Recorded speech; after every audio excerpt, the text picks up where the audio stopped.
right, are we good? Yes. Okay, I'd like to call our meeting to order. Hi, everybody. I'm Amy Wolfowinski, Chair of the Sustainability Commission, and I'm happy to be here, as I haven't been able to for the last few months, to kick off our Flagstaff grant review meeting. We have a few others to address today as well, but I want to thank everybody for being so awesome over the last couple months. Special props to Commissioner Metzger, Vice Chair Metzger, for running everything the last couple months. And I did notice in my review of the minutes that you ended promptly at 6:30 last week. So, well done. It's too much ago. It was even earlier than that. Well, you know, I can try to be as good as you. Point is, I didn't run it into the ground. Yes, fantastic work. And I also want to say hi to and acknowledge Diane. It's so great to meet you in person. Yeah. And what you've done with I'm still getting caught up saying Flagstaff Sustainability Grants instead of NSG. What you did with the review process and the scoring rubric and all of that was like, yeah, it brought tears of joy to my eyes. So I'm very grateful and I'm excited to have this conversation with everyone tonight. So let's move on to the roll call. Amy Wolkowinski, I'm here. Vice Chair Metzger. Here. Commissioner Bourne. Here. Commissioner Carlson. Here. Commissioner Conkle. Here. Commissioner Lammy. Here. And Commissioner Skurlock. Here. Awesome. Fantastic to see everybody. Commissioner Bourne, would you please do the land acknowledgement for us? The Sustainability Commission humbly acknowledges the ancestral homelands of this area's indigenous nations and original stewards. These lands, still inhabited by native descendants, border mountains sacred to indigenous peoples. We honor them, their legacies, their traditions, and their continued contributions. We celebrate their past, present, and future generations who will forever know this place as home. All right, let's move on to public comment. At this time, any member of the public may address the commission on any subject within their jurisdiction that is not scheduled before the commission today. Due to open meeting laws, the commission cannot discuss or act on items presented during this portion of the agenda. To address the commission, please use the Teams chat function or raise your hand and I will recognize you. Staff will unmute you if you're online. Is there any public comment today?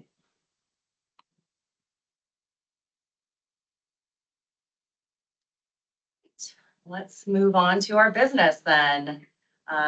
Well, before we get to the business, we will talk about the minutes from last time. Is there any feedback, changes, comments, questions? I make a motion to approve the minutes from last time. I can't approve because I was in charge of it. I move we approve the minutes from the last meeting. Okay, we have a second. Any discussion? You guys ready to vote on this? All in favor of approving last month's minutes? Aye. Okay, thank you. Now, first order of business, council legislative priorities. Nicola Antonopoulos, our sustainability director, will give us an update. Great. Hi, good afternoon, commissioners. I apologize that I'm not there in person. I've been at a leadership retreat all day, so just hopping on over. But I wanted to take a few minutes to talk to the commission about legislative priorities and how the city organization actually determines what those priorities are going to be. So for everyone in the room, I just want to take a quick poll. Does any of the commissioners or are any of the commissioners familiar with the city's legislative priorities? And it's okay to say no. No. Yeah. No. So my goal is to try to help educate not only our community, but the commissioners as well and this process. And so I'm going to share my screen. Hopefully it works, because I'm still seeing one completely blacked out screen, just as a heads up. So let me make sure you all can actually see what I am sharing. Is that working? Make it bigger? Yes. No, it's good. It's working. It's working? Okay, so can you see the 2025 legislative priorities? Yeah, We- can you zoom in, please? We can't read them from here. They're too small. Interesting. Okay, let me try this. There you go. Is that better? Yes. Great. So every year, the city council formally approves their legislative priorities, both at the state level and at the federal level. And what this means is that it provides us an opportunity, and us being staff, an opportunity to work on initiatives related to these priorities without necessarily having to go to the city council for approval on every type of communication or representation of the city's perspective. And it also essentially just clears the path ahead for responding to needs and opportunities related to these specific priorities. And I'm going to offer an example here in just a moment. But what I have on the screen here is the 2025. So this is the current year that we're in. Legislative priorities operate on a calendar year, even though the city itself operates on a fiscal year. The fiscal year is July 1 to June 30. Obviously, calendar year is January 1 to December 31st. So for last calendar year, the current one we're in, the city council adopted formally these legislative priorities. Well, you probably are wondering who develops these priorities. Right around November of every year, staff work with our city clerk's office and our PIO to propose ideas and focus areas for the city council to consider. So last year, which was very different than 2024 with the change in the federal landscape. Last year, the city focused on transportation and infrastructure. Some of the commissioners may be familiar with the Rio de Flag flood control project, or even the Red Gap Ranch Regional Pipeline project, as well as a number of things related to stormwater and water infrastructure and even our airport. So these priorities are broken up into categories. So we have transportation and infrastructure. Then we move into environment. And of course, sustainability is very involved in actually all of these legislative priorities. But you can see here that we had a focus on energy independence. And that was really supporting legislation and funding to scale up local renewable energy and promote energy independence. And then, of course, focus on education and job development, in addition to protecting and expanding energy and energy efficiency tax credits. And then we also had a focus on forest health, and then affordable housing, as well as fire and flood insurance, and then rural broadband. So what happens every year, as I mentioned, is city staff work with our public affairs section director to finesse existing priorities like we have here, or even propose new ones. Now, at the December 9th City Council meeting, the council will be discussing the draft of legislative priorities, and then they will be voting on it officially at the following city council meeting. So in December is when they decide what they want to focus on. One of the reasons this is really important for us in sustainability, and I apologize about all the scrolling, but I do want to go back down to energy independence. And what I have in front of the on my screen right now is our federal priority list, but we also have a state priority list. And they very much are complementary or very similar. This year, we were found ourselves in a situation related to the APS rate case.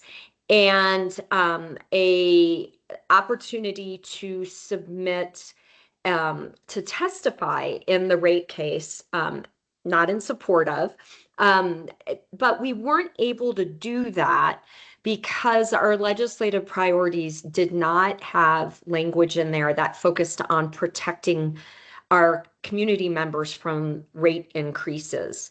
And so this is why this is so important, is when we have a legislative priority that casts a really wide net, it can allow city staff to respond very nimbly to proposed legislation at the state level, wherein we wouldn't necessarily have to go to city council for approval for a letter of opposition against the rate case. And so that was a very good lesson learned. And I like to point this out, as Jenny and I discussed. Technically, the Arizona Corporation Commission is supposed to protect consumers from rates. However, in this particular instance, the city of Flagstaff couldn't submit on a very short notice a request to testify in the rate case. We will be submitting at a later date when the actual rate case is being discussed at the Arizona Corporation Commission. These legislative priorities also assist us with grant applications, especially at the federal level, with our federal lobbyists working to say, I'm going to use the Rio de Flag flood control project because it's the top one here. These are not in any order of priority. This is just the way that they've been lined out. But if there was a funding opportunity, our federal lobbyists could also use the leverage of the fact that the city council has made the Rio de Flag flood control project a priority. So that's what really allows us to act nimbly and, of course, use our both federal and state lobbyists to help us carry initiatives that are important, reflecting the community values and the elected officials' priorities. Yeah, hopefully across the finish line with some opportunities for funding, or even, who knows, potentially tax credits to promote the tax credits for certain initiatives. So I just wanted to give a quick update. I promised Jenny I would only be 5 minutes, and I think I've been more. However, that said, again, the city council is going to be deciding on those priorities next month. And then in January, I'll just provide a written update to the commission, or even potentially in late December, on what those adopted priorities that have been formally adopted. And with that, I'll ask if there are any questions, because I think I am technically at 8 minutes. Sorry, Jenny. Vice Chair Metzger. So how are we going to fix the problem that we weren't able to make a communication to the Corporation Commission? Are they going to change that? Are they going to broaden the umbrella? What's the next step? Yeah, well, I'll give you a teaser alert. We have actually proposed language. We're changing the language in the draft that is going to the council. And so, yes, we are including rates in our language now. So that was a hard lesson learned. I don't believe by any means that we have missed out on an opportunity. We will be formally submitting our perspective as a city organization on the rate case. We've already made some calculations on the potential impact to the city organization, which on the upper end can be about 1.5 million per year, just because of the new rates and so forth. But we'll put on a future agenda for the commission just our strategy in terms of how we are helping to educate the community on both natural gas and electric rate increases. I have one more quick follow-up question, Nicole. Hi. Hi. Welcome back. Thanks. So if the commission, if we wanted to participate in this process of setting up the legislative priorities for 2026 as community members, then we just show up on December 9th to hear the discussion, and pending what happens there, show up the following week when the council votes. Absolutely. Absolutely. So my hope is that in the next year, we can really bring the commission in, and I need to confirm this with the clerk's office, but bring the commission in and work with the commission as we develop our proposed legislative priorities for the council to consider. So this is really the first time we've had an opportunity to talk about this. And so I just wanted to introduce legislative priorities to the commission. And if you ever hear questions from community members on like, why isn't the council focusing on X, Y, or Z, you'll actually have information, and we'll make sure that you get the formal finalized, if you will, priorities.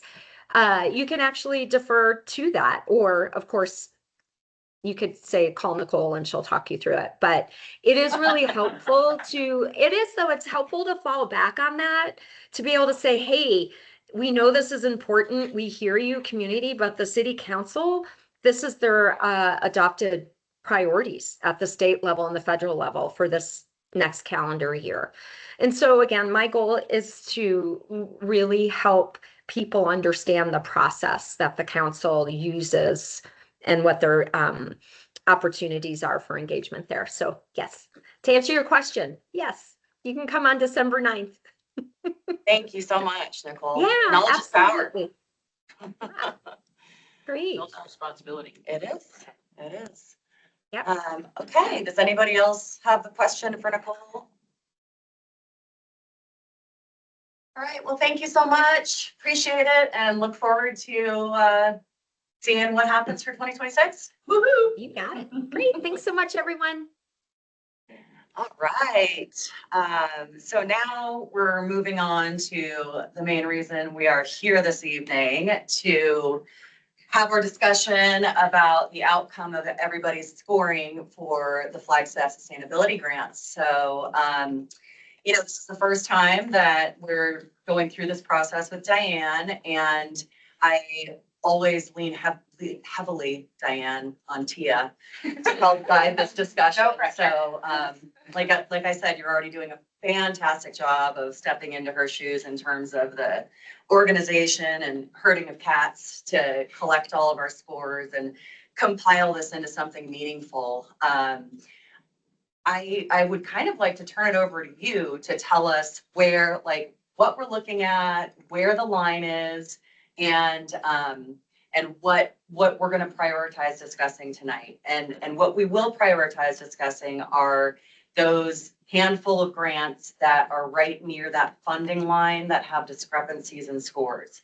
So just to reiterate, this happens every year.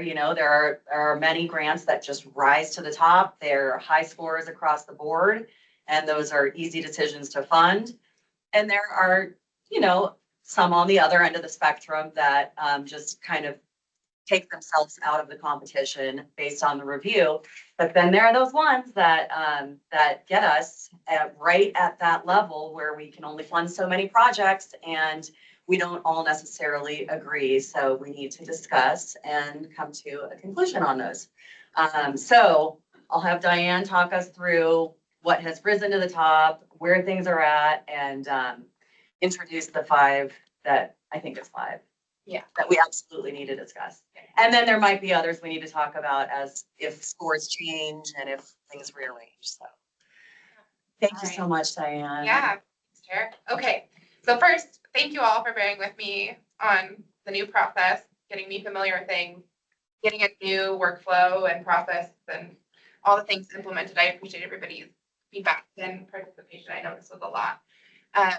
So a couple things to remember first to set the stage. So a couple meetings ago, I wasn't here yet, but we approved budget for this year. So we started with 75,000, right? And then we approved budget for both signage and then the Discovery Stroll event that'll be happening with the current awardees in the spring. So that pocket of money is about $750. So our total award budget to award tonight is $74,250. Where the line sits right now, we're saying right about 72,000 with awarding full awards. But again, we have stuff to discuss. Then I think that those will shift up and down a little bit. So process-wise tonight, if you guys want to follow along and just look at everything yourselves in the Google Drive, where everybody's scoring sheets were, if you back out a level where everybody's names of their folders were, there's a summary folder. I made it blue, so hopefully it's a little bit easier to find. In there is a scoring summary worksheet that has everybody's score, everybody's comments, and all the scoring criteria. Everything should be in there. Unless you made any changes in the last 2 hours, in which case I did not get those incorporated. So we have to go back to the original memo from you though. Email to find that, is that correct? Yes, I think we're just on. I was on the summary one from the agenda, Oh, yeah. So everything with the comments, if you go to the, where we had originally had it. yes, wherever you turn in your scores, that score sheet, if you back out one. I have to look for it. Thanks. I don't wait for you. But I also have it fully up online as well. So I'm gonna zoom out for just a second here, and I'm gonna zoom back in once we actually get into these. So I know it's hard to see up on the screen, but we had 31 grants coming into the application process. One application did get pulled, number 26, which was the Montessori school program. The applicant actually pulled themselves out of the application. They didn't have the capacity and ability to follow through with the grant. So that one was actually pulled itself. So we're down to 30. And there are, sorry, my little team's kind of in the way. There are about 8, I would say, up here at the top that really sort of had consistently high scores across the board, kind of fleshed themselves out. Most folks were within 5 points of each other. Similarly, on the other end of the score sheet, there's about 10 here at the bottom that had pretty consistently lower marks, the way it just kind of fleshed out. So here we come up to kind of our middle ground here, and there's about there are 5 priority grants. I actually added one that we need to discuss based on high discrepancy scores. And I want to give a little bit of background on how we got to multiple reviewers here. So in past years, we've had 3 reviewers across the board review the grant. And I think what's happened in the past is because we only have 3 reviewers, if there's like a 2-to-1 vote and someone has a really low score, or alternatively, someone has a really high score, there's not really a way to discuss that and move the needle, and we could miss opportunities for funding. So a couple weeks ago, I put out a call for commissioners to review extra grants that I saw those high discrepancy scores on. So thank you for everyone who took on extra grants.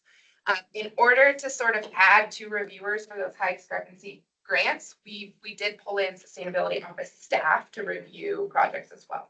So thank you, Jenna and Sam from our office, who did also review grants as well. So you'll see their scores in there.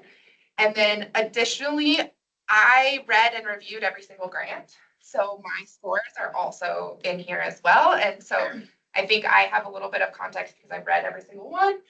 So I have, notes and things like that we can pull on tonight in discussions. But that's why you'll see some grants have up to 6 people that reviewed them if there were kind of high discrepancies there. However, there are a few that still remain with high discrepancies that are worth discussing. So those are the ones that I have highlighted in red. So I'm going to zoom in here and kind of process-wise, what I'd like to do is first introduce the grant. I'll let our chair go ahead and pick someone, one of the reviewers, to give a quick summary of the grant, what it was. Not your opinion about the grant, nothing about your scores, just give us a quick summary of the project. If you can't quite remember, I also have summaries written for everything. Did you print every application? You printed them. Oh, I did. I printed it. I have the summary. You printed the ones I had to read. You didn't print all of them. Okay. Yeah. Hopefully, I should have the summaries pulled of every grant. So what we'll do is we'll start with one of our discussions. Ones I'd like to go ahead and get a summary. And then in the individual tabs for each grant, I have everybody's scores per criteria and everybody's comments. So high discrepancy criterias are the ones that we will focus on. And then what we'll do is we'll have our discussion. Often what happens is folks maybe missed a section, others have different opinions of how things map to criteria. We'll talk through it. When we feel like we've come to a conclusion, we've all set our piece here. I would like to just go ahead and we'll do a round robin call on every reviewer. And at that point, you will you will have the chance to revise a score. There is zero expectation to revise or change your score. This is just an opportunity based on discussion. If you heard another point that maybe was clarifying and you want to revise your score, that's the chance. So what we'll do is at the end, after we're done with the discussion, we'll say, okay, Commissioner Conklin, do you want to change your score? You say yes, it's now a blank. I'll add it into the sheet at the beginning, that summary ranking spreadsheet. Or you say, no thanks, my score's good. And we'll do that at the end, and hopefully we'll make our way through kind of these, well, it's now 6, actually, I lied. 6 grants, and hopefully at the end of that, we'll feel good and have some clarity within our decisions. If not, we might need to come back. But I just want to give a quick synopsis of, we'll take these one by one, if that's all right with you. Absolutely. Okay, Yeah. so this first one is, Sorry. yeah. In the past, we had questions that we sent out to the applicants, and then they had the option to respond, and that would inform potentially changes to scores. Are we going to talk about those questions during the discussion? Yeah, okay. Okay, so here's my kind of maybe a little bit harsh take on that. So as part of this process, the city staff did eligibility screenings on every single grant. So we went through and made sure, is there safety concerns? Are there liability concerns? Are there code compliance concerns? Things like that. And we have flagged a few things that will need to be worked out. Questions for the applicants. I have a pretty strong opinion that if we are soliciting information that was not in the application, it gives an unfair advantage to that application. So even if there is a clarifying question, if they did not talk about it in their grant, we're not giving other applicants the opportunity to answer those questions, which could boost their points. So we kind of just have to take whatever they put in their application as their process. That's a little harsh. I understand that. And the application was their opportunity to provide us with the information that we'll be scoring on. If there's anything really flagging, we think, and it could make a really big decision between one or two, we can revisit it, but that's my general approach. I have to say, Diane, that's excellent. Because I had a lot of questions, and on some applications, it did affect my score. But if the application was addressing the rubric so that I could score it properly, then it would have been, because the rubric is public, what we're scoring them based on is public. And it's a lot of extra work to collect and to ask, collect, collate all the questions and answers. So did you end up sending any questions out? I did. And so let's see, there's a few, well, to be completely honest, the 3 applications that I solicited further information on are fairly close to the bottom and will not impact. It doesn't matter. Really. But I did get a couple clarifications just around some compliance things. What was the other one?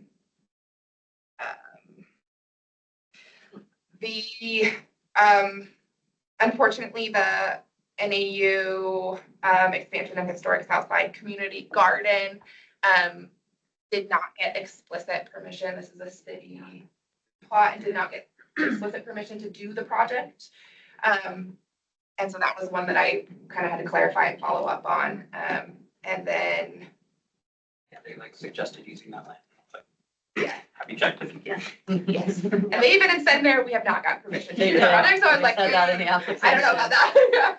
So yeah, there were a couple of things like that. But those were the only ones that I sent out questions about. Yeah. So I think Well, especially, it sounds as if they alluded to that they did have permission. So you're just saying clarify, do you? And they don't. they actually explicitly said we don't have permission. Okay. And so I reached out and said, have you gotten permission? And they said no. Okay. And I said, okay. Yeah. So the first one I want to go up to here is the United Natives wood lot. So pretty consistently across the board. We had scores from 25 up to 27. I was the highest, actually. What was the number on that one, Mary? I scored at 29. Yeah, Amy was like, You were 29.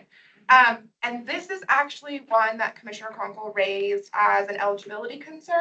And this is the one I did confirm. This is a Flagstaff-based organization. So even though the person applying was based out of Nevada, they help with administration. Got The it. work and impact is local and based out of Flagstaff. So that's a good clarifying question. Yeah. That was, May I lead the discussion on this Yes. one? Now I'm passing it to you. I had the same reaction because that's one of the first things you see when you're reviewing the application is who's applying, and it is an address out of Vegas and an entity out of Vegas. And so, yeah, immediate flag. And then I just started reading what they were doing and it started to sound familiar. And by the time I got halfway through the application, I realized it was a program that is operated through my kid's school. That's one of the places that volunteers operate and mobilize through. And it's something that like one of the teachers at their school is one of their work, like the representative at the school, but they got tons of firewood out to the res. And so they don't, in addition to getting materials from, you know, landscaping companies and tree trimming companies and diverting landfill materials, they do firewood drives. And so like we've donated to them before and seen pictures of people getting their wood, and it's a really great program. So I have that, you know, personal knowledge of its local impact, and I've seen it carried through. I don't know anything about the entity and like the incorporation. If, you know, I know they operate locally and their local impact. And yeah, so I there's the thing that I docked them a point for was like educational programs and outreach, like specifically around education. But what they're doing, I think, definitely hits all the goals of the carbon neutrality plan, diverting materials from landfills, helping our tribal neighbors. and I loved, like, my low score, I love this project. I had red flags that made me lower it. Mm-hmm, One was the Nevada, mm-hmm. one Yep. was also, like, most of the project was taking place out of Flagstaff. Like, delivering the wood to people that needed it, happening outside of city limits, so that was I didn't know if that was like the main purpose of this is to benefit in city.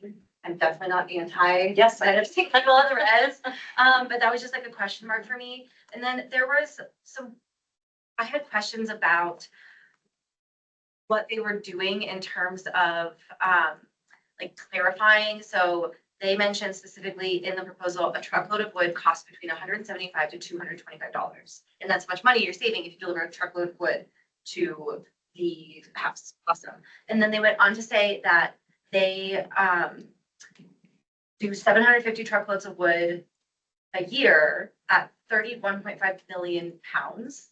And the math doesn't math for that. Like 31.5 million pounds of wood is 750 logging trucks of wood. And so I don't know, are they actually doing 31.5 million pounds of wood, or are they doing 750 like pickup trucks of wood? And I just didn't What know do they want the money for? a wood splitter. Oh, they want something, they want a mechanical item that's gonna help Mhm. them be more successful and more Great. valuable. It's Love it. all Great. tools to Yeah, so be I'm more gonna effective. back us up. Yeah. For those who didn't review this grant, Oh, yeah. yeah, this is a. Sorry. Thank you, Diane. No, so Thank you, this is, the actual program is called Wood for Life. And they utilize waste products from landscaping and companies and other resources to have a wood lot that they then split and distribute mostly to, it seems like to me, and correct me if I'm wrong, but a lot of residents on the reservation. So that was a flag for me. Mhm. I also noted the feasibility of the project, and that was one of my score, like the docking of the total description of the math. However, yeah, so their main budget asks in this were like a wood splitter and other mechanical tools, all the labor and everything they cover through volunteer programs.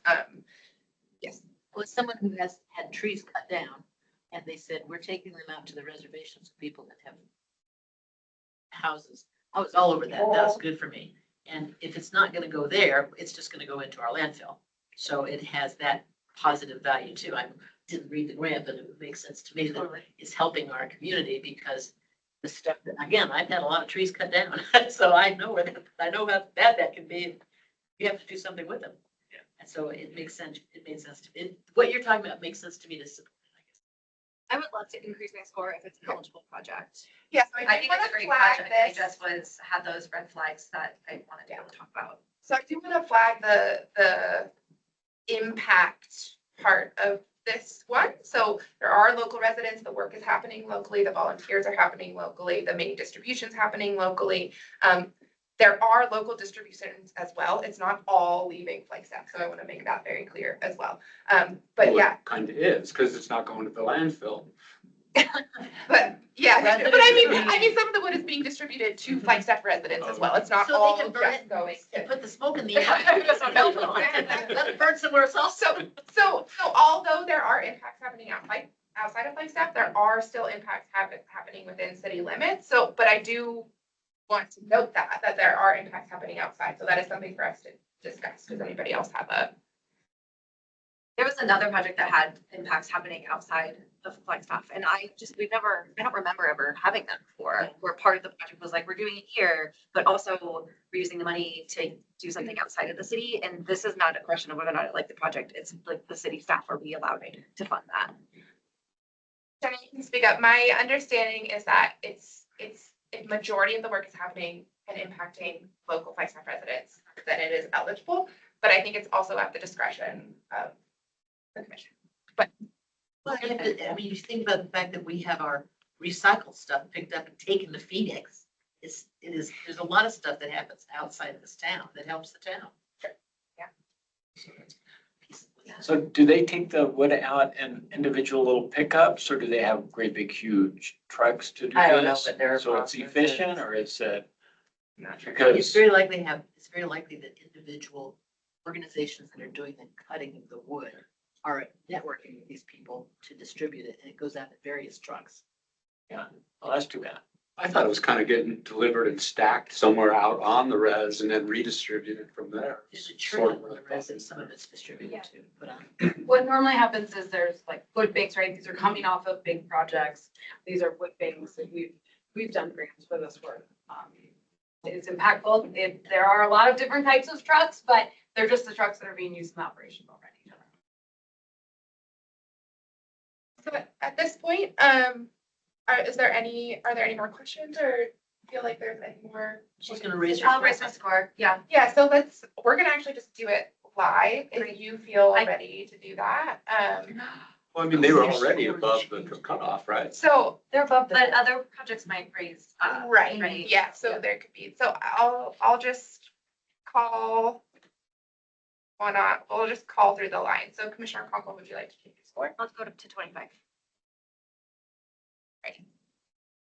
Chair, do you say your name, Polinsky? Yes. How would you like to change your score? Perfect. No, thank you. Okay. Commissioner Lammy, stay, okay. And how would you like to change your score? I'll stay. Yeah, I can stay as well. Okay. So that actually You had a lot of people reading that one, didn't you?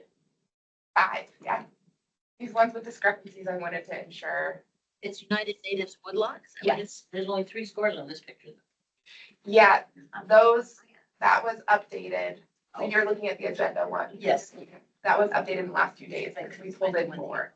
Vice Hi. Chair, I emailed you a link like a few minutes ago. Oh, yeah. If you check your email, you might have a link in there. And for some reason on my end, that Excel is in. Yeah, it's not updated. I'm doing it on an Excel sheet because it's a lot quicker. Oh, okay. Sorry, that's why you're not seeing that Okay. update. Yeah, Okay, so Do you you want have us the to go in master. here and update it in here too, so that it's consistent? I'll have Jenna do it live while we go, just the And so- rankings page. If you all want to be looking at, Diane's screen, you all can join the Teams meeting. Just hit join without sound, join without audio. If you want to be seeing that so that it's closer. I know it's really hard. Okay. Find my Google password, come into this. You want me to, see if I can pull it up? You can do that, but it's still gonna ask you for the Google password and I don't have it. I have to look it up in my phone. You have to try. So that actually bumps that one up to slot number We had the 6. workshop on Saturday. So we are gonna go ahead and move on to the next one, which is the Flagstaff Community Fridge, otherwise known as Flag Fridges. So this one had a pretty clear 3-2 split. So Commissioner Lammy, Jenna, and I all had around 20 as our score. And then Vice Chair Metzger, you had a 30, and Chair Volkowinski, you had a 28. So, does anybody, any of the reviewers want to give a summary of this project? I'll go. They wanted to add an additional fridge to the program they already have in a different location. And the reason that I kind of scored it low was it doesn't sound like they're ready for money. It wasn't like the project wasn't a good one, but they didn't have a location pick. They hadn't, they weren't ready. And hadn't, so we were basically just sending them money to sit on or put in their budget and, hey, if they don't spend it or something. But this project, I didn't see it was ready to roll. So nice, thank you so much. I was gonna struggle through. that. Anybody else want to speak to that one? Yeah, let's start with the lower scores. Yeah. Jenna, do you want to speak to specifically objectives potentially with this one as well? 19. 19, yeah, the flag fridges. Sorry to put you on the spot. No, you are fine. I might have messed up here. She didn't Google, but we'll get there. So on this one, I'm sorry, I'm looking through my points. Notes too. Yeah. Can I pull up our notes from this screen? Yeah, so. I docked points in category objectives, and one of the reasons I docked points was that I believe that they used old scoring criteria. I made a On note of this that. one, too. okay. It was obvious. I that was they like, copied and they pasted. did address 3 different criteria, and we're like, we're gonna meet them how, but they weren't this year's scoring criteria. So since they weren't meeting the scoring criteria listed in this year's grant, I had to dock points there. Uh-huh. I did as well. Additionally, for context, this is one that was flagged on our eligibility screening from staff. Primarily because there has not been explicit permission from the previous project in collaboration with the Coconino County Health Department. So they actually were supposed to collaborate and missed an opportunity there. And then additionally, there's some information I can send up along that came up from Coconino County Health Department. Essentially, they just asked for the current project because you post a sign that says there's not someone monitoring the health and safety of this food. Please eat at your own risk. There's some compliance needs with the current project that came up as a flag. And then additionally for me, the lower scores came in on the budget and feasibility and longevity. It wasn't clear to me how this project was going to continue past the period. I do know they are on a USDA grant that will be ending within the next year, as well as just kind of capacity and feasibility that Commissioner Lammy pointed to. So that was why I had lower scores. But if you two would like to give your summaries. I agree that I was not pleased to see the copy and pasted text and the lack of demonstration of alignment with the goals as they currently are for the objectives. I thought everything else sounded feasible and reasonable, and I also just really remember getting the first fridge, and I thought it sounded like a really crazy project and wasn't really sure if it was going to work. And they've had great success with the first one. And so I think it's pretty cool. It's a cool concept. People bring food, people get food. It's accessible to the community. I I think it's okay that they don't have everything figured out, because I've said that, I think I've said this every time we've had one of these discussions. This is like grassroots organization, people trying to do something with not very much. And at the end of the day, even if they're asking for the full amount, it is not a huge grant. And so I try not to get, it's important that things are feasible, but I try not to get too hung up in that, in the details, like having a site selected. I am concerned with what you just said about lack of compliance with the first site. I wasn't aware of that. Yeah, I think it's only come up very, very recently, Mhm. like within the last 2 weeks. Potentially. Yeah. I don't think think like they're in trouble or anything. Yeah. Oh, okay. So it's not like Yeah. they're ignoring that No, request. Okay, it's a new, okay, relationship that needs to be put in place, I think. okay. Well, yeah, that's what I have to say. Well, and my thoughts were, and I expressed it in my comments, we don't have an evaluation system. We don't have something that goes out and says, oh, did this work? How successful were you? Let's have some pictures. I mean, we have the wonderful walk-ins, wonderfulness. And we have The discovery the walk. discovery walk. The year before that, we had people come in and show us videos and slideshows. Look at all our people happily sharing seeds. And you're like, oh, isn't that nice? But there's no, what I would call a rigorous evaluation that comes from the sustainability department or any of us to go around and say, this is supposed to work.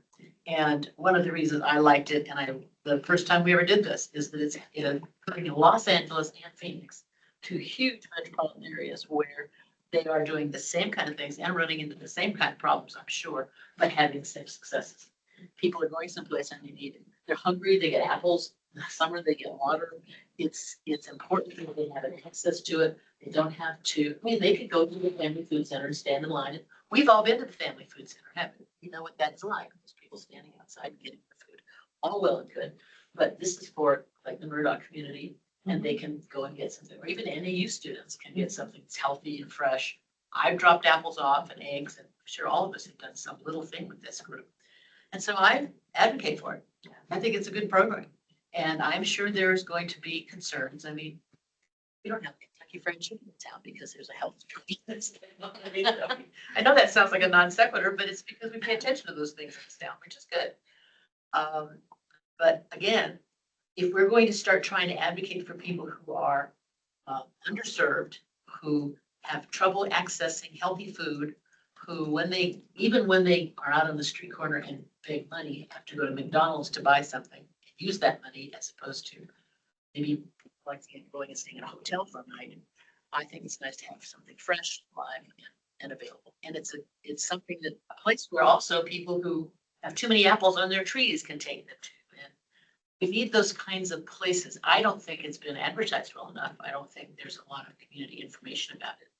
But, and again, we don't have an evaluation system. We have a walk of excitement. What do we call that? Walk of Discovery. There is a final grant report that does ask them to spell out accomplishments. It's not verified. It's Right, I mean, let's face it, it's a self-assessment thing.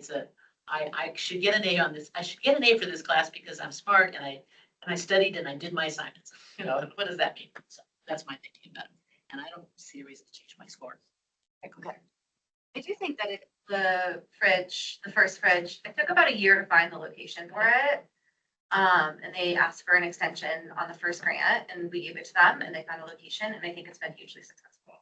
So they agree on the side of, let's celebrate the successes and continue to support them. It'd be great to have one on the east side of town. I also do think they're getting better at getting the word out. The word is out at NAU. It's being publicized through like Louis Covered and other food insecurity resources on campus. So it's on social media. I think that it's still like Amy said, it's kind of like a grassroots spread of word of mouth that this exists. But I think more people know that it's there compared to even just like 6 months ago.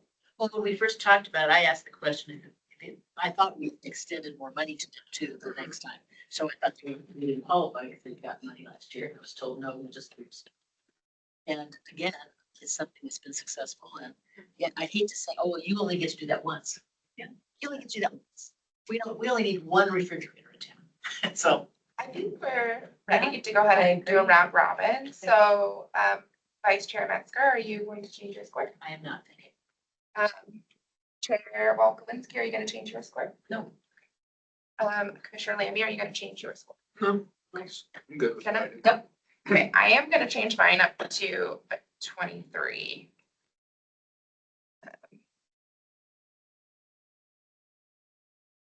Diane, it looks like Nicole got her. Yes.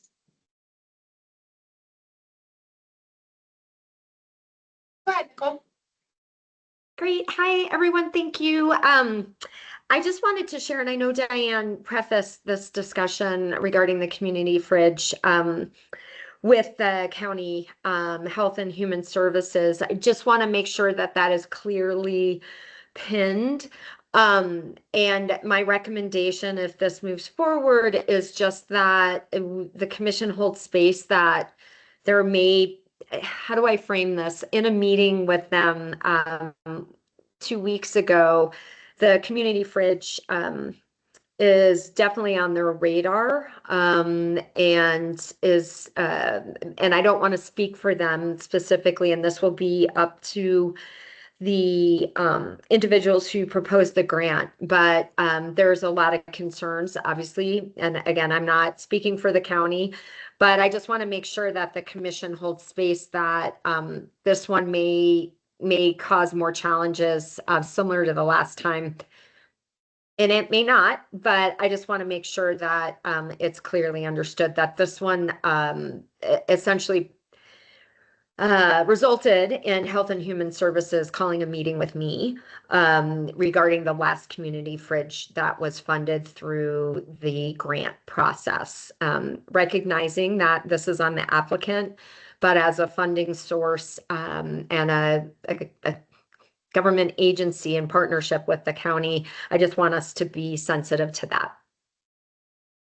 Nicole, would we have liability if somebody got food poisoning or something from the fridge? Well, the host, yeah, wherever it is located, absolutely. That's I'm sorry, I what want we, to clarify. The question was if, would the city have liability? Yes. the city would not, but whoever the organization is that is hosting the fridge would.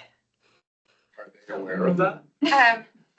So I'll just leave it at that. Part of their last But grant. yeah, I just want to make sure it's clear that there are, this is just one of, I'm trying to figure out how to frame this. Just, there's a lot of bureaucracy but those systems are put in place to protect people, obviously. So I just want the commission to be aware of some of the complexities and discussions that are happening behind the scenes around this, and like what creative strategies are there that haven't been looked at. And I'm sure there are some, but just a heads up that that these unfortunately are on the radar and are a concern. So from the county, not from me. Thank you, Nicole. And actually, Eve did review this application today, I think. Eve is the Deputy Director of Coconino County Health and Human Services. And it wasn't a no. So it wasn't, she didn't deny it or make it ineligible, but she did raise flags and concerns that we need to monitor this. So Vice Chair Metzger, go ahead. I have something. My question is can we sit down with them and say the funding is contingent upon your meeting these particular requirements that are established by the health department? Just say to them, we're happy with you, we support you, but you have to meet these qualifications or you don't get your money. And if you find out you violated it, we're gonna take the money back. How would that? Find a way to do that. We hold the funds. We hold the funds. And we can release the funds once things are met. We've done that in the past. We did that when they were working to find a location. So that solves both those problems. And it also gives a face and a name to the people on the refrigerator group who are going to be responsible for the ultimate meeting the goals. I realize if somebody fills out the form, that isn't always the person who is in charge of what's going on. I just want to, if we do have to pull our funding, does that mean that the next award or the next person down gets the funding, or does that mean it's what happens to that money? Buy snacks for the walk of happiness. That's a good question. I'm gonna. That In the is, past, that is a we good have question. redistributed funding to other grantees, so that's been something that has happened in the past. You know, it's kind of hard on timeline to all of a sudden reach out to somebody who got a rejection letter like 6 months ago and get it, so there is concerns like. I would say, what kind of Less time useful. constraints would you put on it to be in compliance or whatever? And Yeah, it could be helpful to put a timeline on that. Diane, I would, after that context from Nicole, thank you so much, Nicole. It's a really nuanced situation. I think I am gonna lower my score down to 23. I think it's a good project. I support it. I think that it overall has merit, which is why I'm leaving it at a 23, but it's complicated and I worry about tying up the funds in red tape that could be immediately activated by another team. So I'm kind of on the fence on that one. So, yes, I'd like to lower my score. And I would like to, if they don't end up making the cut, I'd like to communicate with them that it's a great project and please apply again next year once they've figured out this. You lowered your these score, details. you raised her score. She did, but I think I lowered mine more than she Yeah. raised it. They're like a score for what they feel. Yeah. And then we'll figure out how it all works out. Okay, thank you so much, Cheyenne. Yeah, okay. So the next one we want to talk about is number 14. So this was Commissioner Conkle, Commissioner Metzger, Commissioner Bourne, me and Jenna. Oh, that was. So just for some context here, it was sort of the ranges of scores for 19 with Commissioner Conkle. Commissioner Bourne, Jenna and I were all 22, 23, 24, and Commissioner Metzger, you were up at a 27. So, sorry, Vice Chairman. That's okay. Would you like to give a summary of Sure. this one? and Mine, maybe it start was, with one that? of- it was one of the ones I struggled with the most, actually. I wrote down ideas and kept thinking, what makes them think they'll let them put it in Wheeler Park? Some of it was like wackadoodle. I'm sorry about that. What's being taped? Some of it was beyond understanding. But it refreshed, it was part of the refrigerator concept. We have several places in town where people go if they are struggling, if they need a blanket or if they need clothing, et cetera. But if there is an emergency, if there is and we have emergencies. Could you give a brief overview of what the grant? Oh, excuse me, okay. The idea behind this is they wanted some money, which is all of them want money, for I want to say, kind of like a tough shed that you might get at Home Depot. And what they're gonna do is stock it with emergency donated materials like blankets, water bottles, batteries, things for people who are at risk, who need some emergency care right away. And the other piece about it was they said they would provide a security system as well as lighting so that it won't be broken into and things won't be stolen, et cetera, but it will be available for in case of an extreme emergency. We have a horrible heat system thing go through the town. And there's no water for anybody. I mean, poor people can't get water at the Walmart, although they can because Walmart's pretty generous with that sort of thing. But the whole idea of it was, it's kind of like emergency materials in the same balance as the refrigerator system.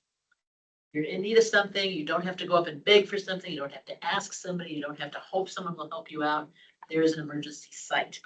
And again, what they said they were going to do is put it in Wheeler Park. And I thought they really got to put it over by the sustainability office. So you have that wonderful area that's got fencing, put a big shack in there.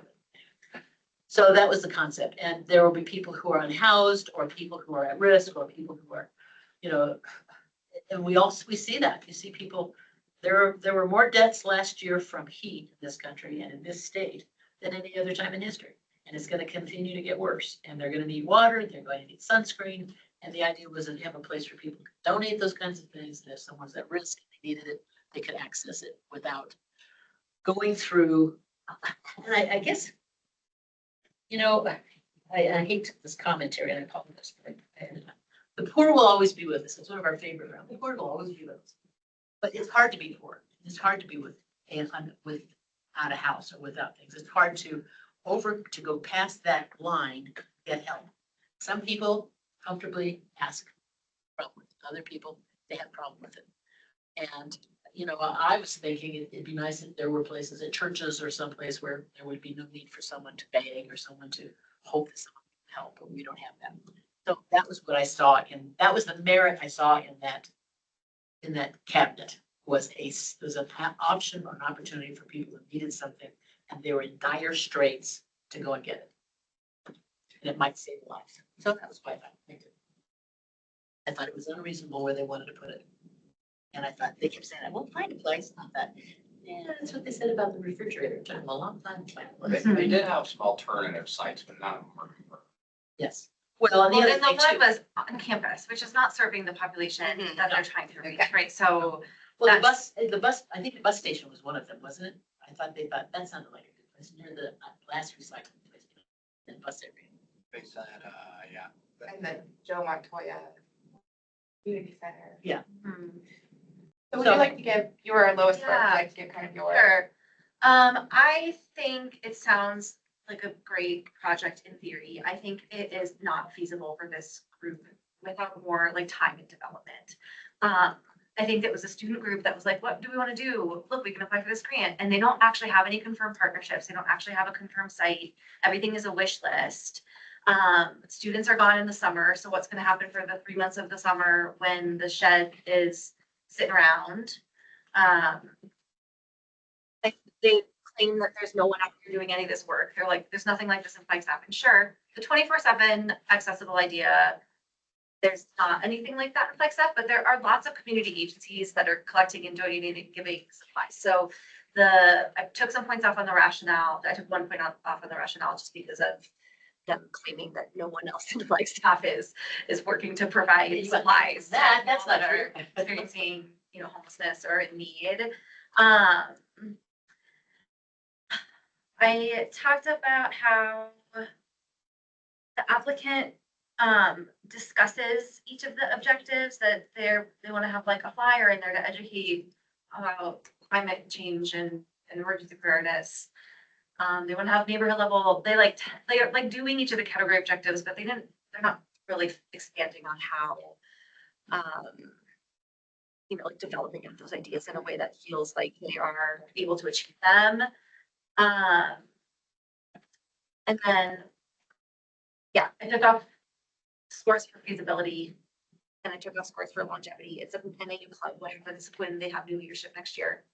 So I think if they were to have a solidified partnership or two and a site, maybe they're in communication about a site option versus just, we would hope that we could get this somewhere.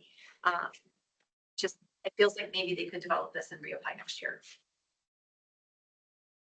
Why did you do that? Mine was the best. I guess main thing I took points off for, I just felt like the community goals were very well developed. Like the only thing they really said about serving a certain community is that their location is good for the homeless population. But even that wasn't confirmed, and I felt like location alone isn't enough for points there. I took it off for community partners because they didn't really have any confirmations there, except one that was not great. But the only point I really gave them for the community goals was volunteer engagement, because they did actually engage volunteers. I do agree also about overall longevity, like the club, who knows what's gonna happen next. Yeah, that's about all I got. The only thing I would add is we do a version of climate preparedness kits at our resilience hubs. So there is some duplicity already in some of our programs. Jenna, anything else to add? Yeah, I think I aligned really well with everything that's been said so far. I took some points off goals, longevity, and feasibility. I know we're not there yet, but I am going to, hearing these comments as well, I'm gonna be lowering my score by 50 points. I think, are there any other points to discuss, or do we want to redo the round of scores? Okay, Commissioner Conkle, would you like to change your score? I'm gonna leave mine. Vice Chair Metzger, would you like to change your score? Yeah, I'll reduce mine to 20.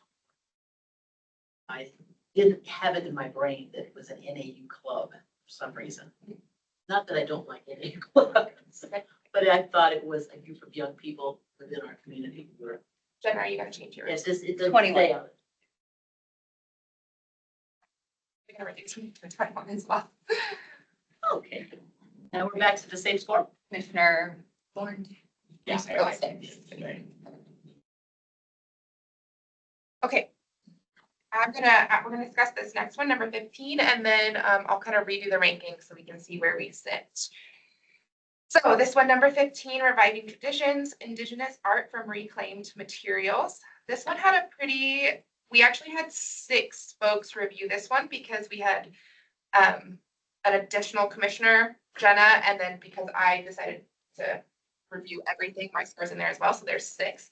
And there's kind of a 4-2 split here. So,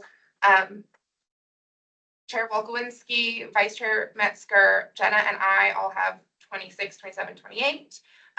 Commissioner Skurlock and Commissioner Bourne, you both are down at 13 and 16. So I'm going to pass this over to Chair Volkowinski. Would you like to give the summary? And then why don't we start with the high scores and then we'll go to the lower scores.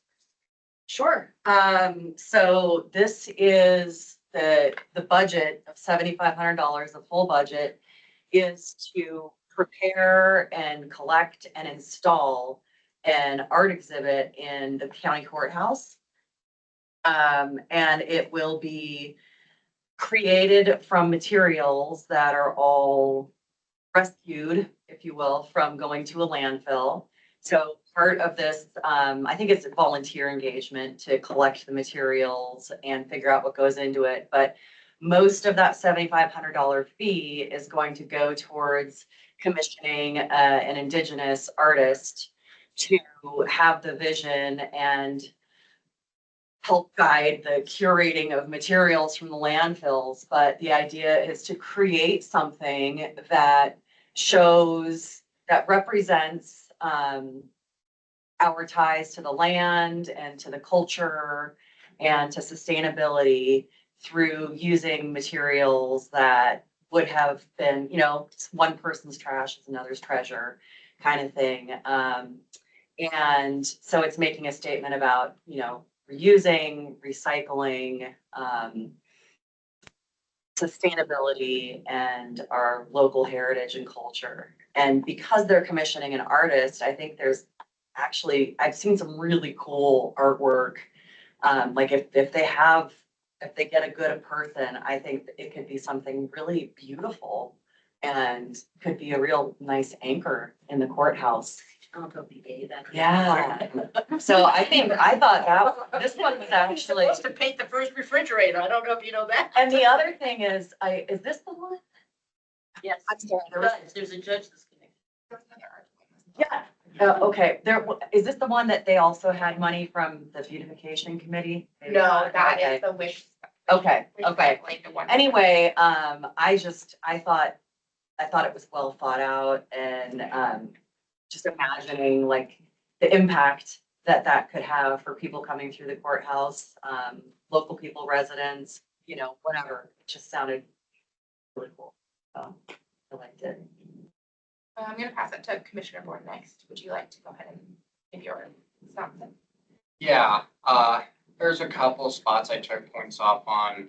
I think Amy might be swaying me a little bit for like community goals, but mostly I just felt like for meaningfully involving the indigenous community that I guess I agree that like the actual display might be good for it, but they were talking about elevating indigenous voices and I just felt like they're only commissioning one artist.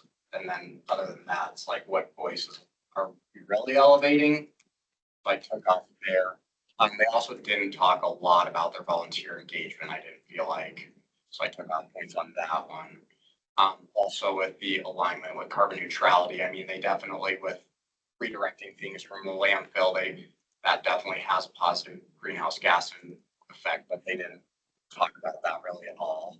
So I didn't give them points for that. I think like community strengthening is good enough, but again, like elevating indigenous voices just I don't know, with what I said, that they're only really bringing in one person, didn't feel like all that much for community strengthening. And then I guess I think that I can go up for resilience, but I didn't think that there was a lot of like equity there. Appreciate those comments.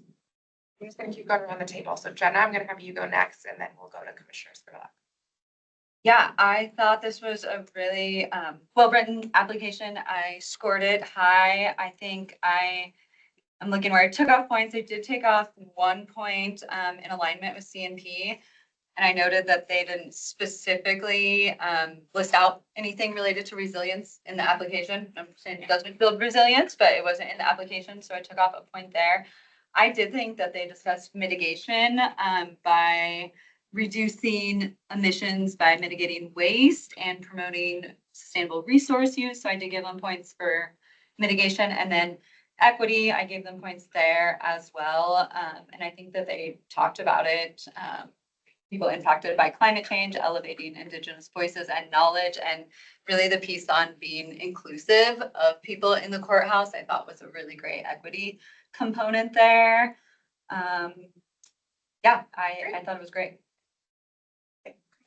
Would you like to speak to this one? Well, I scored this the lowest, and I don't know how to get to my notes. That's okay. That maybe. Do you want me to pull them up? Yeah, but I kind of have a problem with when you're paying an artist, he's not a volunteer. And I like to see a lot more volunteerism in these projects than paying people to do stuff. It just feels like you're gonna pay an educator to come give an educational talk. They are volunteering. Now, you're gonna pay an artist to do a project. That's not a volunteer. You're giving them an honorarium. I get it that many people, that many of these things are like that. You pay an honorarium. But in this case, this sounds like a beautification project, and let this beautification commission fund this, not us. That's what I would say. And I'm leaving my score there. Okay, you do it. Yeah, I don't think there's any other thing that you missed from your comments, but they are up here if you wanted them. I was the other person that had a higher score, so. I did too, you did. Oh, you go next. No, you go ahead. Okay. You're around the circle, but when you said I was the only other person. I was Oh, like, sorry. Yeah. So I don't have much to add beyond echoing what others have said. I think for me, in my mind, I draw a closer tie just on display to impact of community and engaging our Indigenous population. So although we only commissioned one artist, I think the impact and the presence of the art and the display impacts many more folks than just the artist. And then additionally, I did have a pause about the beautification because that is another avenue. However, for me, they're very intentional description of doing it with waste, like doing it with products from the landfill as a dual message, not just the Indigenous application, but specifically of reused and waste material to communicate that. So that was another piece that I had in here, was that they did have education around waste reduction tied with the display. So we're focusing on the Indigenous population too, but it is also specifically waste to art, which I appreciated. So gave a lot of points there. And that's also why I ended up saying, okay, no, this does feel more about sustainability and waste and the messaging there than beautification. It's like, that's the bonus point for me. Okay. And I agree with you on all those things. And my thinking was, we have to find ways, and I say that, we don't have to, we should find ways to connect and to communicate and to interact with a much broader community relative to environmentalists. And that's what this does for me. Everybody in this room has taken environmental classes. We all use our sustainability materials, blah, blah, blah. We're all in the mission. We're all part of that. But there's whole groups of people out there don't even get it. And to see, I envision someone walking by a big thing and saying, oh my God, look what people throw away. Maybe they shouldn't be buying that stuff, and maybe have somebody learn something and hear something and believe and understand. their education goes way outside classrooms. And this is a place where a variety of people are going to interact with this environment too. It's not just the NAU crowd, and it's not just the art. I mean, we've all been to the art council things where they show you the artist pieces, but not everybody goes to the art council events. But pretty much everybody goes to the courthouse. If not, For one thing or another. Not very much.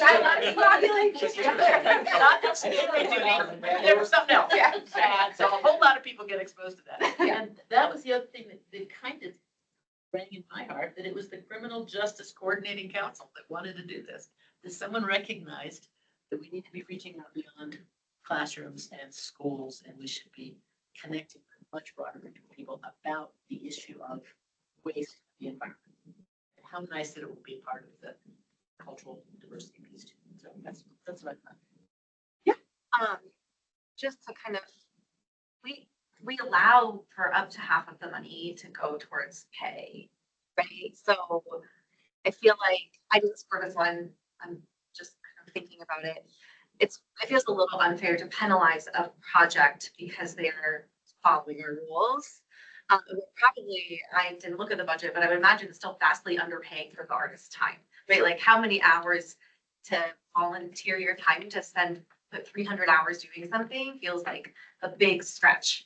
And it's probably still not what they could be charging full for a commission for a big piece of art. And I don't think it was staff of the people on the application. It was purchasing the artwork is what the budget. Yeah, so it's still not even like paying staff. So just to think about that.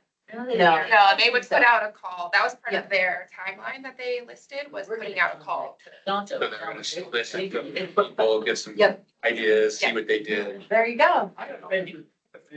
So I think, Okay. Yeah. any other points of discussion? I or do just you want wanna- to say, I mean, and this is maybe more of a question.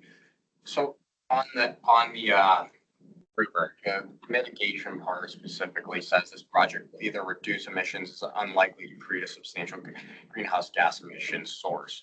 So I guess my question is, can I infer from what they're talking about waste that, yes, it's gonna have a good effect for greenhouse gas emissions, even though they didn't say anything about it, or? I think so. Yeah. Yes. Awareness has got to, the other way, it's like we were listening to NPR this morning. They were talking about the plastic in the oceans, and it takes a golf ball size of plastic to kill a porpoise, to kill a dolphin. That much, it's just that small to kill a dolphin. Until people have that kind of awareness, I mean, about plastics and all that other stuff, we're doomed. So that's why I like the idea that somebody's gonna look at that and go, honey, that looks like that thing you threw away. Maybe we shouldn't have thrown that away. Or, maybe we should stop buying Tide Pods and buy bars of those. I wish that they explicitly called it out and drew that and made it really easy to me. Waste reduction is a clear emission reduction act. And so for me, that was, So let's go ahead and go around the room. Chair Volkowinski, would you like to change your score? I would. After this discussion, I just feel even more strongly that this project has like a super high potential for impact per dollar spent. So I'd like to bump mine up to a 28. Vice Chair Metzger, would you like to change? I'm moving mine to 28 too. I'm there. And I'm a little sign there saying. See you. I see you, 28. Okay. Commissioner Skurlock, would you like to change your score? I said I didn't want to, but I changed my mind. Okay. Because after listening to everyone, and but I don't know how much. Okay, we can come back. Yeah, Yeah, thanks. we'll come back. Okay, Commissioner Warren, would you like to change your score? I'll go up to 22. All right, so I'm just gonna highlight this one. The only kicker is you only have 2 more grants to change your score. So you have 2 more rounds of discussion in terms of time, Oh, and then I will solicit a score from you. Well, no, I'll go up to a 22 as well. Okay. Okay, I'm Great. yeah, okay, that's right. Okay, I'll go and stand in front of it and get our pictures taken. how are we doing? Do we need to take a little break? We're doing, keep going through? Let's Yeah. crank through it. Let's get This next one, Thank you for asking, though. I appreciate it. Someone just left the room. Yeah. I think, yeah, that's where we're at. If you- this next one should be fairly fast because it's me that I'm the low score. So I'll give a quick synopsis of this one and then, yeah, we'll chat about my concerns and see if that does anything. So this one is the Kendrick Peak Association Community Garden. This application was submitted by Gore. They propose to build a garden on their property and maintain the garden with their gardening club. There were multiple, Oh, the poor, Things those, that addressed. poor company, they was. Vice Chair Metzger, did you raise your hand? I just gave her a look and she looked back at me. just a reminder that we are speaking to mapping the application to the criteria. However, okay, so there were multiple things proposed with this garden. There were a couple partnerships that were proposed, a few that were confirmed. The money would primarily be used, someone's gonna have to correct me if I'm wrong here, but for general, like I think they wanted some raised beds, some irrigation, remember anything else? Those were the main. Fence. A fence maybe. Yeah. Okay.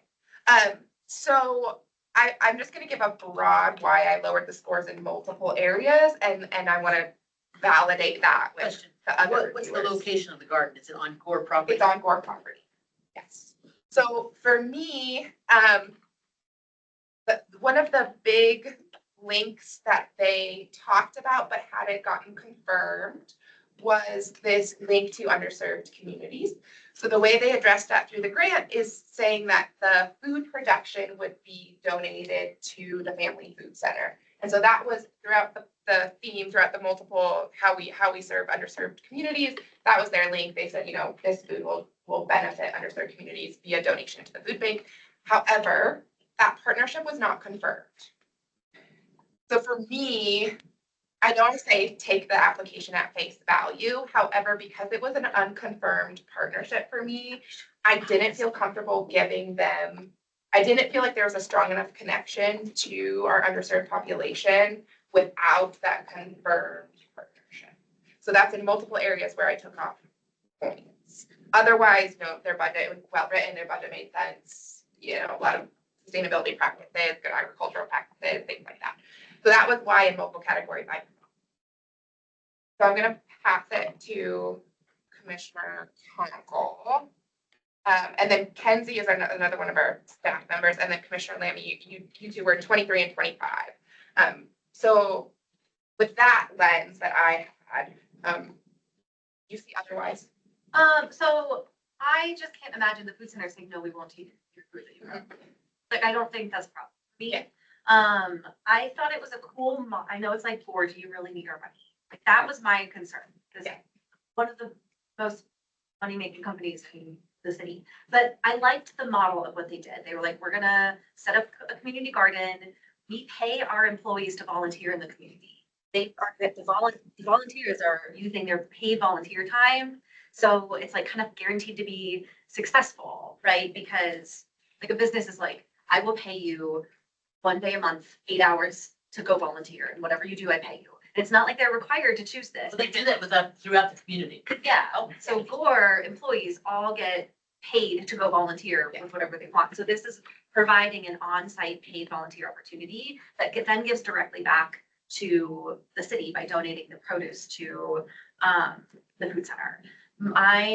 And so I liked that model. Like, there's a lot of community garden projects, right? There's one that was like, we want a fence. And this one is like, we want a whole setup, and we're then gonna volunteer time, and then we're gonna donate. So I just feel like in the comparison of food community garden projects, this one stood out to me as the most innovative. And the biggest bang for your buck, right? Because it wasn't just like, we need a new fence. Can you remind me, did they say it was open to the community? I don't think it was. I don't So think it In was. the garden? Yeah, Core would. Yeah, Yeah, I did that as their volunteer. it was just their garden So the, That's what I read. Okay. yeah, the one thing that I wish this was like, when you're like, I didn't fit all questions. And Yeah. so, they mentioned that they had a certain number of their plots are all gonna be donated. They didn't mention what percentage, right? So like, is it only that two plots are donated and the rest of it are people growing their own food and taking it home? It was unclear to me what percentage of the total amount of produce was being donated. I thought they said all of it. I thought they said half. So I'm gonna go look at the It was application. vague. It was Okay, like, we okay. will have a certain number of designated plots that are all, 100% of what's grown on those plots is being donated. Well, and that was actually a question that I asked to be submitted to them, is say, well, how about you guys just buy the produce or sell it on site and then donate the money to the food center versus donating food? Yeah. Because the food center can't process 1,000 pounds of zucchini or whatever. Well, they actually get a lot from the stores anyway. They don't- Yeah, they're getting tons of produce and a lot of it spoils and things like that. So if you really want to close the loop on this, Gore, just sell it at a little farmer's market on the property to the people that, work there, and then donate the proceeds to the food center and. I think for me, if this is a borderline project, my feelings on it, which are unrelated to the criteria, like you were saying, Dan, but like Gore can probably just do this project without having a sustainability grant. I just want to say I doubt they go on with. Probably not. This is probably someone's pet project. Yeah, I mean, it's just I'm trying to think, corporate or. the president of Gore ride a bicycle to work every day. Yeah, but you'd have to submit it like way lower end than to the president. I don't know if it's worth it to speculate on, but we don't No, know. I know that. Yeah, you're right, it doesn't specify. It just says we produce 300 to 500 pounds of food annually. But it doesn't, It's not really like. Not really. zucchini is a- Yeah, that's 300 zucchini. we I think I produced. don't know if they're doing potatoes. pumpkins, but. I put potatoes and yellow squash now, I think of that.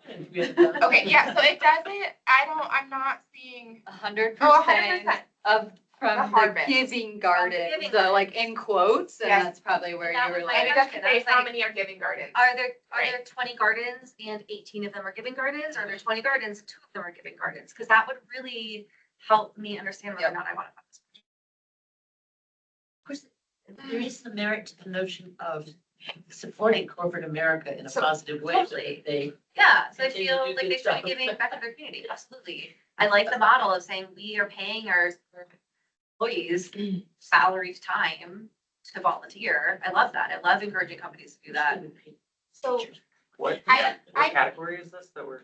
Since food. this is food. So I propose, if it's okay, that we go to our last, sort of high discrepancy one, talk about it and re-rank things and see where that one falls.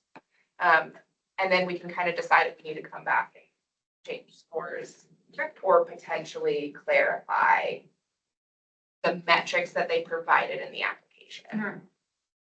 so, and I'm looking at the closet again, and in this conversation you're talking about, we can go back and look backwards, and maybe I can lower my points, whatever. Yeah, so we're gonna go to number 30. All right. Let's go to number 30. Let's pause on that one. Okay. Because we'll re-rank. So let's go to number 30. So this one is replacing a water heater at Cedar Closet. So It's an electric one. with an electric one, so this is a, I'm on. this, this one is not a full request. This is $2,800. There were 5 folks that reviewed this, including Chair Walkowinski, Vice Chair Metzger, Commissioner Carlson, and then 2 staff, one of our staff members, Sam, and then me. So it's kind of a little bit split. So there are 3 of us at 27, and then Commissioner Carlson, you were our lowest at number 11. Would you like to describe the project and then go ahead and kick us off with your review? Well, let's see. We haven't been doing that before. The positive one got to kick it off. Yeah. The negative one kick it off, okay. I was trying to rotate, but I think I need to positive. Cedar Closet of Flagstaff has submitted a project proposal to replace their water heater. If they have a natural gas water heater, they'd like to replace it with an electric one. And also include some CO detectors or monitors in their structures. So that, because they still have the existing gas unit, plus they still have existing gas furnaces. Um, I don't think there's anything more besides that. Peter's Closet. Well, Smart. they're also They're going to extra. upgrade the electrical panels because in order to have to pull the weight, they're. Correct. That's Yeah, so, not just buying. so part of the budget, their budget has electrical work to install a 220 outlet to support the new electric heat. Water. I'm gonna go ahead and give your. Yeah, I'm just Thank you. making sure, if there's Yeah, no. any missing project details, but Well, do you want to talk about what they spend their water on? I don't think they said what they use their water. They were using to wash clothes and things for the cats program? I presume so, yes, Yeah. like, They again, described that. I'm taking it at face value, so. Oh, yeah, well, they do that. Honestly, I was surprised to see my, my low score. I was like, did I do something wrong on here? But I've gone back through, I actually adjusted one up and adjusted one down. I don't know if we were supposed to.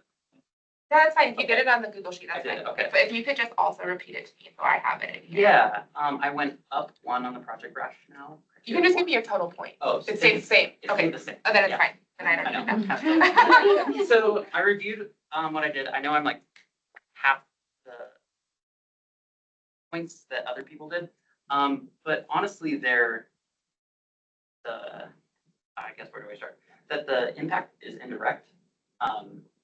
It maybe supports their mission by having a new appliance, but like compared to there's a project that installs a concrete ramp up to a garden, that's like actually direct accessibility versus indirect for their mission. So I guess kind of going backwards a little, they're starting at the bottom, like their budget seemed feasible, but then I reassessed it and the cost of the water heater seemed inflated, like maybe by like 2 times. So I dropped that by 1. And then the project longevity seemed good. You know, water heaters last a while instead of CO monitors. But then where I had things scored low were alignment with the CMP. They didn't specify that it would be a heat pump water heater, which is actually an efficient water heater. They suggested it's a 220 electric resistant water heater. I looked it up and the emissions would actually increase by installing electric. I know it's great to have indirect emissions through electric. So I give them a point for reducing their natural gas usage. But besides that, they don't meet CMP goals. They don't provide, let's see. I don't know, like community resilience. Again, it's like all these are indirect. Project innovation wasn't innovative. And then as for category objectives, yes, they reduced natural gas, but then they didn't increase their energy efficiency. And they didn't educate on the concepts of energy or water conservation. So they only got 1 point out of 6 on that. And then community goals. They didn't facilitate any volunteer engagement. I guess community partnerships by having a contractor to install electric stuff. And they only indirectly meet needs of marginalized groups that may frequent their store. So I think I'm points on that. And then as for the rationale, that's the one that went up 1. Yes, they need a new water heater. Which, a side note on this criteria itself, I noticed that the rubric's actually a little hazy compared to some of the other ones that are really hashed out. Like, yes, they have sufficient evidence, but then they have all these indirect positive impacts. So I guess that's kind of a side note to maybe assess on our rubric. So yes, they have sufficient evidence that they need the project, but again, only indirect positive. Sorry, I know that was long-winded, but overall, like, they didn't say they want an actual efficient water heater. They didn't give us the model. So it doesn't seem to fit our. They did give you the model, Brad, for 40 gallon water. On camera, Which is not a model number, yeah. I looked up how much the water heater they're gonna spend on the water heater. Yeah. And it looks like it's in line with the hybrid water heaters. That- Okay. It looked to me like that's what they're gonna get is the hybrid, I but couldn't find any that were even over 2,000. Most of them are around 1,000. I have one pulled up here from the official website, that's 2,200. It's a energy saver residential water heater, And 2,200. it says it still uses natural gas though. So like, again, there's that we don't have enough information. Right. Yeah. Yeah, I mean, there's like over 20 different types that are the 40 gallon of the upper end. Yeah, and a hybrid water heaters are what called, a heat pump water heater is called a hybrid Yeah. water heater because it uses both heat pump and resistance, and it is the most efficient on the market. Yeah. So, and that price is pretty well aligned with what we see. We've run a rebate program. It doesn't say anything about hybrid though, it's just kind of. right. That's why I'm just like, I didn't see. Yeah, the grant doesn't, but when I looked at it, I thought, that's too much for a 40 gallon electric. They're thinking of, when they say electric, they're thinking hybrid. Yeah, That's what I- which Of they course, did they didn't provide say that. it. It's Yeah, face value, yeah, so, absolutely. unfortunately, I don't think it's on water heater. So. I think one time when we funded a similar project with a water heater, we stipulated that they had to buy That'd the be most great. efficient one in order to get the money. So And that if we helped. could do that, They that worked, would they probably worked do. with Cozy Home. Which they're They pretty do top notch an on that. energy audit So. and, like this was one of the things that I scored them high on was all the community partnerships, like for just like getting a new water heater, I felt like they did a lot of outreach and communication, with, let's see, they have Cozy Homes listed for the audit. They had a pro bono inspection by Q-Tech, a neighboring heating and cooling company. They put a lot of, they had a nice community coalition develop, the plan that they proposed. Yeah, they provide a lot of stuff to the CATS program. And their mission and what they do is critical and I think like checks every box for, meeting carbon neutrality goals and Community service. Which, a note on this again, though, like, I know you love your chairs and tables from last year. they thought about chairs and tables. Yeah, I was got it. reading this. It's I was not like, direct. I'm saying this is an indirect project. Forget, I for a mission. supported the Joe They were chairs. I great. let go of it so someone Yeah. could have their acupuncture Yeah. drug. I'm just saying that was. Not a negative thing about it. I know. You just love bringing it up. No, you're the one that keeps bringing it up. Anyway, that's an Yeah. example of, again, indirect chairs and tables, might help support the mission, but the project itself is not volunteer engagement and stuff like that. And I don't know if we have something in the rubric that talked about indirect community. I don't think we do, and I remembered the tables and chairs discussion from last year, and I thought about that. I thought about that while I was doing my review, and just, I think this might be like a judgment call that we all have to make when we're scoring. Yeah. To me, the fact that this piece of equipment would support their business as usual operations, which are really critical to the community, combined with the fact that they showed this connection with other community organizations and like real effort to try to do it in a sustainable way. I thought that those two things together made it a good qualifier. So that's why I scored it. They're 100% volunteer. They don't have a single paid staff person.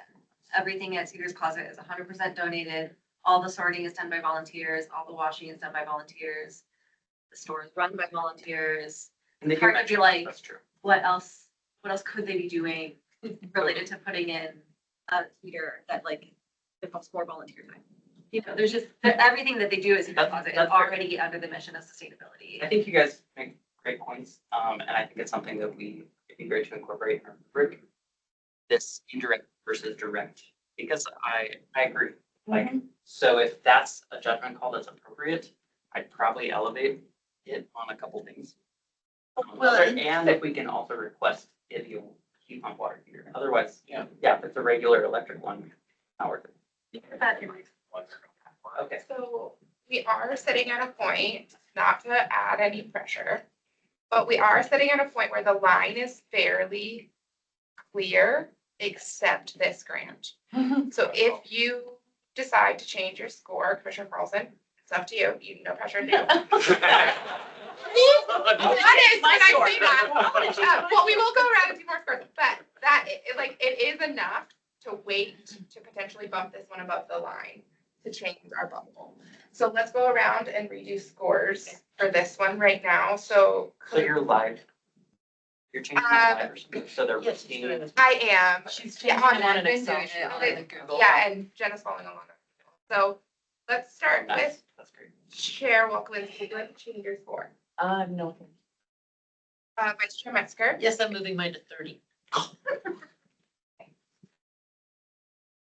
Take care of animals too. The hard part about this right now is that Sam is not here. And so I did pull up his notes, and he had similar concerns to Commissioner Carlson. So right now, let's just try, Commissioner Carlson, would you like to change your score? Skip for now. So we have kind of two options. So I caught this when I jumped into SCORE, and so I'd like to ask the working group last year. I looked at the guidelines again, and it said that we are committing to funding the 3 micro grants this year. And like I joined the working group late, and I was like, oh, I barely remember it. I think micro grant was 2,500, so this one is like $375 over the micro grant, but I think that there's only 2 other There are. that qualify, so I just wanted to bring that up, that this is Oh, wow. maybe a factor. So Even though. actually, as it sits right You need a now, volunteer electrician to do electrical work. so as it sits right now, with the line drawn at our clear top ones, we have $72,148 awarded. Adding in the number 3 micro grant, if we want to include this one, and from my understanding, we don't have to award full amounts. No, Is we don't. that? That's right. You know. So if we filled up to our 74,000, we could partially fund this as a micro grant, but this is up to Who is the last one on the 74 the cutoff? Flag Ridges. Where's, It's not getting funded or is getting? It's not getting. Who is the last one getting? Freedom Garden, which we didn't talk about because all the scores were real consistent on that one. I'm willing to take off my points on the community climate preparedness closets. Well, that's below the line. Oh, It it doesn't actually matter. isn't. So really, all we're talking about Good. here, to be honest, is if we change a score on cedar closets, it could, well, actually, You wouldn't have if we to. if we don't change it, it would still get Top funded 3 because micro it's the grants. top, if we are Yeah, calling it a micro Yeah. grant. Yeah. But that's, we still have 2,100 available, which we could cut them by $700 with. yes. It's not like any of the other people on the line are even close to what No. we have available. And either of those projects, well, actually, that's not true. Jen, you- Can we talk through the micro grant? Because I heard a commissioner say, I didn't know we were doing that. So can somebody provide background on that? I knew what it was. I just didn't know that we ever had the thumbs up and that was advertised. Yes. So can somebody just provide a little bit of background on that and how we got there? Who was on the working group? It was me, Mary, and Cameron. I feel like I remember talking about doing that in a longer time frame than enforcing it now, but It is published as, for the year 2025, Oh. I think we got it in like offering last. guaranteed funding for the top 3 micro grants up to 2,500, so long as they receive an average score of 20 or higher. which this does. Okay. It's a 22. So maybe, yeah, somebody just talk about the rationale here, just for background for the public. I forgot that we even did that, to be honest. I thought all of our discussion went to, we'll have to solve this next year. I think it was something along the lines of like, if they're actually able to accomplish a project for only, like $2,500, like, it's admirable. And if it's at that certain threshold, then like, Yeah. Go for If it. that, Gets you more that's projects. 3 grants worth versus 1. Yeah, and I know I was only on the working group at the end, but I believe this also came out of feedback from the equity advisory group as well as the equity assessment that you all did, like if I remember right, because during the working group, Tia went through every single recommendation from the equity assessment and the working group, and you all were making like changes like this to, that's what I kind of remember. Yeah, correct. And then I think in process, what happened is that the whole commission decided to adopt the recommendations of the working group. At the retreat. So Chris and I think that's where it Oh, got. I didn't make. Most Yeah, comments yep. decided was like, I wasn't in the we retreat. basically said, yeah, Yeah. we will adopt all of these things and move forward, and this was really, really clear. And I love the micro grant. Oh, I'm happy about it, yeah. yeah. So Yes. It's a as genius idea. So as things stand right now, the ones we talked about that are getting funded include the United Natives Wood for Life, the Reviving Traditions Indigenous Art from Reclaimed Materials. The ones that we discussed that would not be getting funded, Flag Bridges, the Kendrick Peak, the Gore Community Garden, the Community Care Closets. At this point, the way the funding lines up is that we would fund 13 of these top grants. And then our 14th grant would be the remaining budget to Cedar Closet as a micro grant. How much is the remaining budget? And so this is sitting at 72,150, so approximately $2,000. The question, the United Natives Wood lot, did that make it? Because it's got a red. Oh, okay. No, it's up here. I left those light red to note that those were the ones we talked about. Oh, thank you. So that would be our 14 grant awards. What's the score of the Cedar Closet? It is a 22.8. Did you add my 30? Did you make it? I did make it a 30, yes. And that is without any changes from. Yeah, so can we request that they make sure that it's a hybrid or Can we even especially given that we're getting a blasting request specifically which one, given their budget for everything else? Well, they're gonna have to find a volunteer to be the electrician, and they probably have one.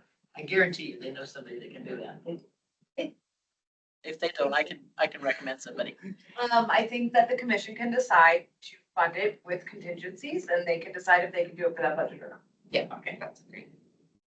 So I propose that we put that contingency so that we make sure that, yes, it is reducing emissions, has good longevity, and it fits our use.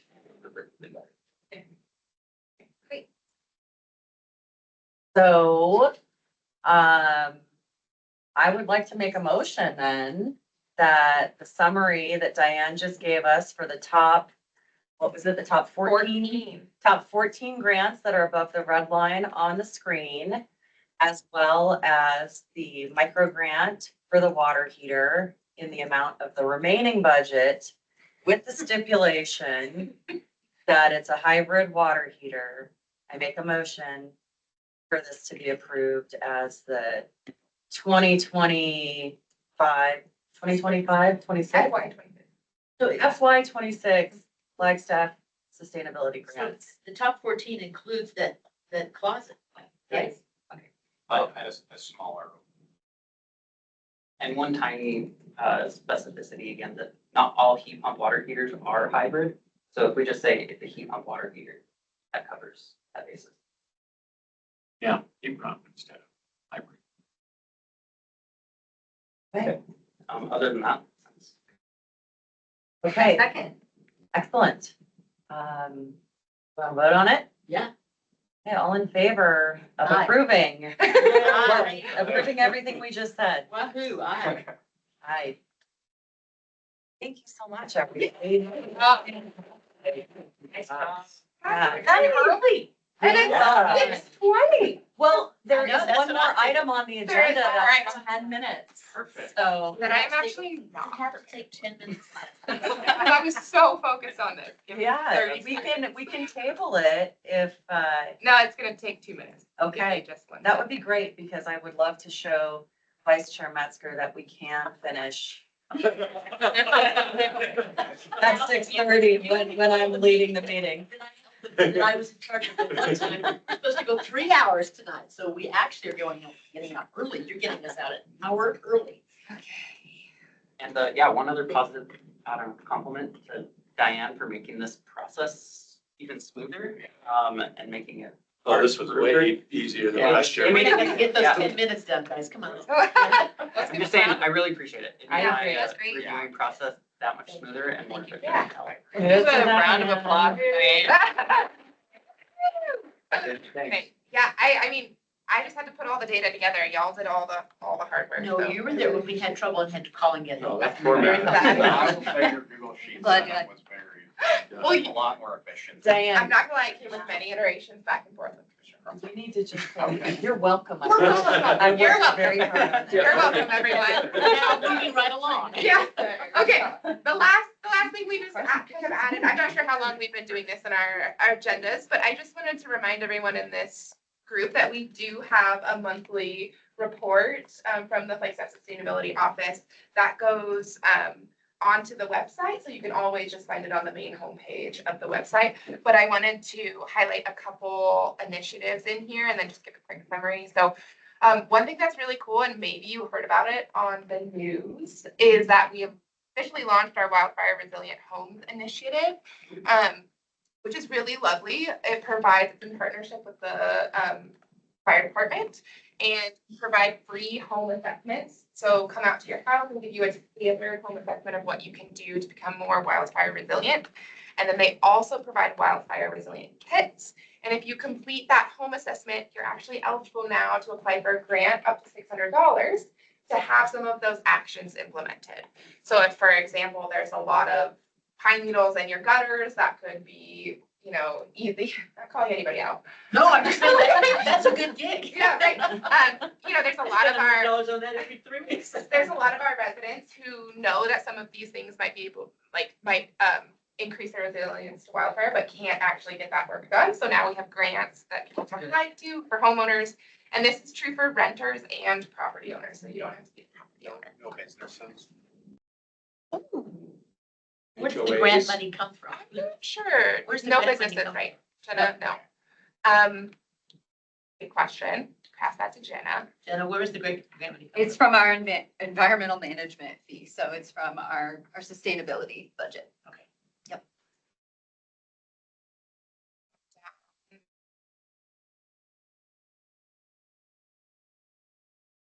And I don't want to say that businesses might not already be eligible before the program for some sort of assessment, but this program that provides like funding and kits and stuff is for residential, but the fire department might work with businesses already. Another highlight that I just wanted to point out, so Steve Thompson, who was here at our last meeting and gave the update on our NEVS, our Neighborhood Engagement and Volunteer Services program. We had a pretty big month of 697 volunteers engaged with in the past month. And then Steve last meeting presented on the E3, the Engage, Empower, and Elevate program. And Steve is actually presenting at that council in a couple of weeks, December 2nd, to continue funding of that. I just wanted to ask a quick update. Are there still a bunch of lots available on that Rio to Flagstaff? I think so. Yeah, we can still coordinate. For those who weren't here last week, we talked about adopt a program, the Avenue Foots, whatever, and potentially. Yeah. But there's a lot of. It seems like there's still possibilities. And I was thinking about that perhaps what we could do as a committee, as opposed to taking a neighborhood or a piece of street, because if we fall down on our job and there's a whole bunch of stuff out there, then the sustainability committee looks pretty bad. That we maybe commit to once every 2 months, picking an area and then we go and just do some cleaning up and maybe have a little shirt saying we are sustainability committee cleaning up this area. Like the hill behind Yale. Yep. Yeah, we'll talk about that. It's the minutes said that you guys decided to put that on the agenda in Yes. January. That's true, you're right. Official decision, yeah.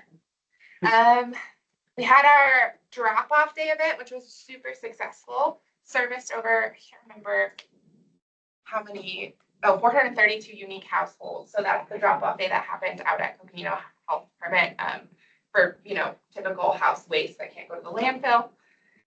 And then the last thing that kind of blew my mind, which is credit to Kenzie, who's not here right now, but our sustainability Facebook page had 55,000 views in October alone. Wow. Yeah, and our Instagram page had 30,000 views. Do you think people got confused and went there thinking it was something else? No, I don't. I think Kenzie was amazing. Trickle quickly. Yeah, so that's just the last, we are. She's that good. We're getting a very broad reach, and Wow. that part of our engagement is really, really picking up, and hopefully I don't drop the ball. Luckily, Kenzie is still amazing. Anyways, that was my last viral. No, No? no. I don't know what constitutes actually going viral. I mean, I will count it. 55,000 views feels like a lot. Yeah, I it's think like it does how- too. But that's- Viral for Flagstaff. It is. Again, Population. that is for the whole, all of our posts for all of October. So that's a summary number. That's I excellent. just wanted to highlight that because I thought that was pretty That's amazing. very cool. I actually made a bunch of burner accounts, so it's all. Well, I don't have to report that, but I appreciate the views. Okay, that's really all I had on that agenda item. All right, moving on then, we have to and from. Does anybody have anything they'd like to mention, share with the commission? We're very glad you're back. Thank you. I think, just a minor thing, I think the first read of the missing middle housing, happened this week at city council, which is pretty significant. It would, allow for greater density between 2 and 4 units, across the whole city. So I'm just saying that that's in progress, and it's a win on both the sustainability and affordable housing.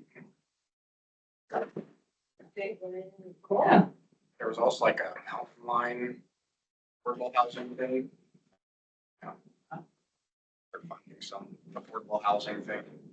Mountain Line is the bus station are Yeah. supporting affordable housing. I thought it was a city. There's some land swap things going on between Mountain Line and FUSD, it's just these different institutions that are finding different ways to contribute to housing. Right on. Thank you for sharing. Thank you. Anything else? I do have a question about appropriateness. I know I volunteer a whole lot for Cats on Wheels, and they were the high scorer on this.